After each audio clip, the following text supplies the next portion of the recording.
bienvenue dans cet nouvel épisode consacré à l'histoire de Lionel Messi. Comme promis dans notre précédent épisode, aujourd'hui nous allons parler de l'histoire de Lionel Messi, encore appelé Léo Messi ou la Pulga, un footballeur d'origine argentine. Évoluant au poste d'attaquant au Paris Saint-Germain, il est reconnu pour être le seul joueur du football à avoir 7 ballons d'or ici sur le dos. Ayant remporté aussi au cours de sa carrière plusieurs titres et plusieurs trophées collectifs et individuels. Cela fait de lui l'un des meilleurs joueurs de tous les temps, toutes générations confondues. Élu meilleur ailier droit de tous les temps par France Football. Dans cette vidéo, nous allons retracer toute l'histoire de la légende de Léo Messi. Alors si vous êtes nouveau, n'oubliez pas de liker, de commenter et de partager la vidéo. Regardez la vidéo jusqu'à la fin, car à la fin de cette vidéo, nous allons relater les 5 faits que personne ne sait sur Lionel Messi. L'histoire de la légende de Léo Messi commence après le générique.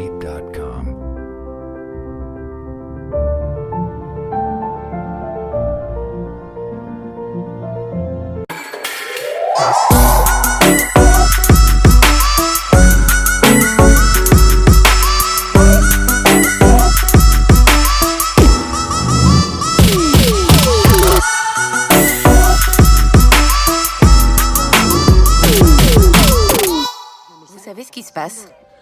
Il manque un joueur à Grandoli. Cet idiot ne s'est pas réveillé. Je peux plus attendre. Le match va commencer.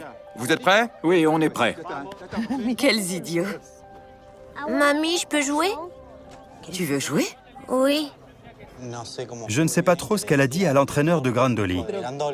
Écoutez-moi, mon petit-fils veut jouer. Non, ils sont trop grands pour lui. Qui sait jouer au foot? Lui, est très bien. Il était tellement petit que personne ne croyait en lui. Je sais pas, il est petit. Tu as quel âge? Presque 6 ans.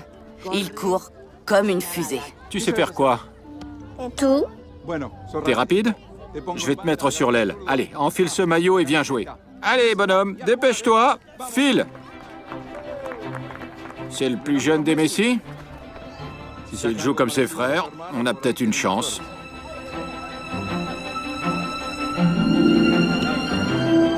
Vas-y Léo, montre-leur! Montre-leur! Allez! Il a le ballon.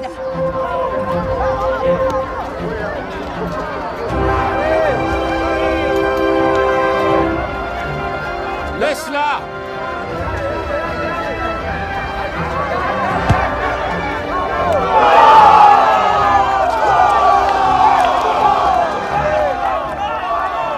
C'est vraiment votre petit-fils? Bien joué Léo! Il l'a engagé et ça a été du délire. Dès qu'il récupérait le ballon, il passait plusieurs joueurs. Quand il était à Grandoli, je jouais à Horizonte. Je suis plus âgé et je jouais dans la catégorie supérieure. Il jouait comme un dieu. Il passait tout le monde.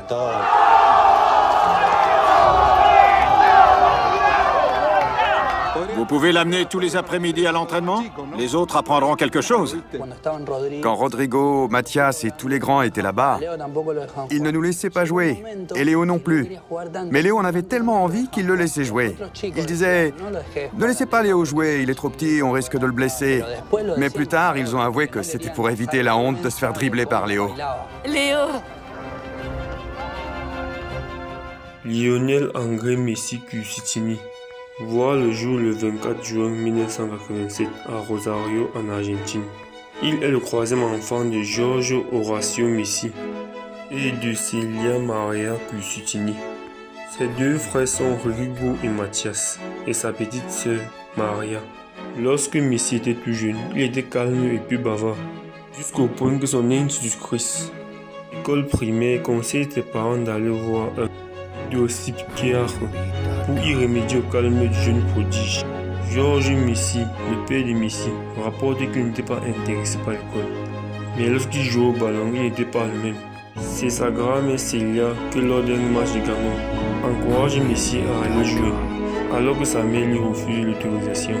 Mais après le match, le coach a remporté qu'il ne doit plus jamais remplacer Messi, car il n'avait jamais vu un phénomène pareil. En 1994, Messi joue pour les New Old Boys. Il lie une grande amitié avec Lucas Caglia, qui deviendra lui aussi un footballeur professionnel. La cousine de ce dernier, Antonella Roccuzzo, deviendra la compagne de Messi.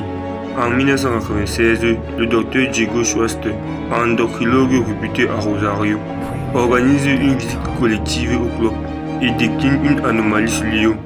Le 31 janvier 1997, il convoque Messi et ses parents pour leur annoncer que leur fils souffre d'un déficit partiel hormonal de croissance. Et le traitement est très cher car il coûtait $1000. Un agent de Rosario a convaincu les parents de Messi d'aller en Europe pour chercher un club qui va effectuer le traitement de ce dernier. Jorge Messi, le père de Messi, décide donc d'aller en Espagne. Il fait un test au FC Barcelone pour Léo. Mais la négociation officielle avec le club prend beaucoup de temps, à cause d'un désaccord avec les dirigeants pour faire signer un enfant de 13 ans. Après 3 mois de tests, Marwan Mingola, Léo et son père se réunissent au bar du tennis club Pompeia. Ce jour-là, le secrétaire technique du club qui s'appelait Rexas fait signer Messi son premier contrat sur un papier serviette qui restera symbolique dans l'histoire du FC Barcelone le 14 décembre 2001. Et c'est le 6 mars 2001 que Messi est officiellement joueur du FC Barcelone. Maintenant, voyons l'affirmation du joueur de 2002 à 2004. Messi joue son premier match avec l'Argentine en 2004 au stade Monument de Buenos Aires. En tant que de formation du FC Barcelone, Messi est surnommé Petit Maradona par son coach. Malheureusement, le jeune prodige joue un match et marque un seul but et est blessé pour les 3 prochains mois. Il vient dans les stades au fur et à mesure. Après avoir inscrit 21 buts en 14 matchs avec les Infantil B, il rejoint l'équipe première avec Cesc Fabregas et Gerard Piqué. Mais au cours de la saison 2002-2003, il inscrit 37 buts en 40 matchs. La saison suivante, il apparaît dans 5 catégories différentes. À seulement 16 ans, le jeune Léo est invité pour jouer contre le FC Porto pour l'inauguration du stade Gargan. En février 2004, Messi signe son premier contrat en pro et joue pour l'équipe d'Argentine des moins de 20 ans. Puis participe à la précision du FC Barcelone et porte le numéro 32, qui signifie 10 pour Ronaldinho et 20 pour Deco, qui venait le chercher lors des entraînements. Mais c'est le 16 octobre 2004 que Messi fait son première apparition en Liga face au club espagnol. C'est en 2005 que Messi inscrit son premier but en pro face à Albacete en Liga. La même année, il participe à la Coupe du Monde de moins de 18 ans, dans laquelle il inscrit 6 buts et est élu meilleur joueur et meilleur buteur de la compétition.